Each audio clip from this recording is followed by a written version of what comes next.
Just as there are global language families, there are global religion families, and the God of the Bible, the God of the Quran, and the gods of the ancient Canaan are all parts of the same family. What we call monotheism today grew out of a specific variety of Canaanite paganism, and the evidence is hiding in plain sight inside the most widely read book in human history. Before Yahwism, there was the Canaanite pantheon, and at the top sat El, the supreme deity and father of the gods, and his name simply means God. El is all over the Hebrew Bible. Elohim, translated as God in the opening line of Genesis, is the plural form of El. In the beginning, the gods created the heaven and the earth. Here's the linguistic thread that connects everything.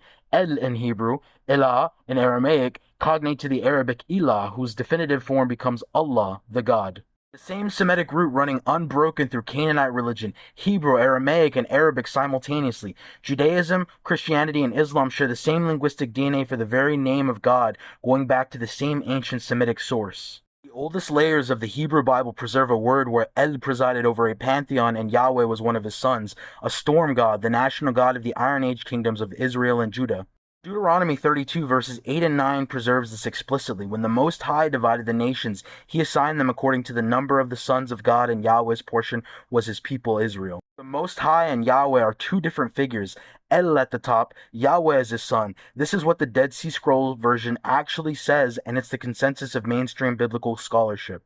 Over time, Yahweh absorbed El, and Asherah, El's wife in the Canaanite pantheon, became associated with Yahweh. The evidence is literally sitting in museums. In 1975, archaeologists found storage jars at Kuntilet Ajrud and the Sinai dating to around 800 BCE inscribed with, "I bless you by Yahweh of Samaria and his Asherah." His Asherah, a possessive. Similar inscriptions appeared at the Khirbet al-Qom.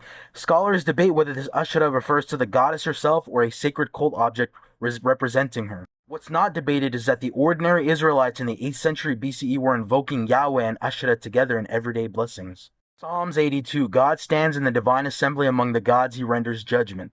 A divine council scene where Yahweh rises to supremacy within a pantheon. The other gods get demoted in stages, first from gods to lesser gods, then sons of God, then angels, mere messengers with no independent divine authority. The monotheism of the Hebrew Bible isn't a starting point. It's an ending point reached after the Babylonian exile of 586 BCE when Jewish scribes made a radical move. Not just Yahweh is our God, but Yahweh is the only God, full stop.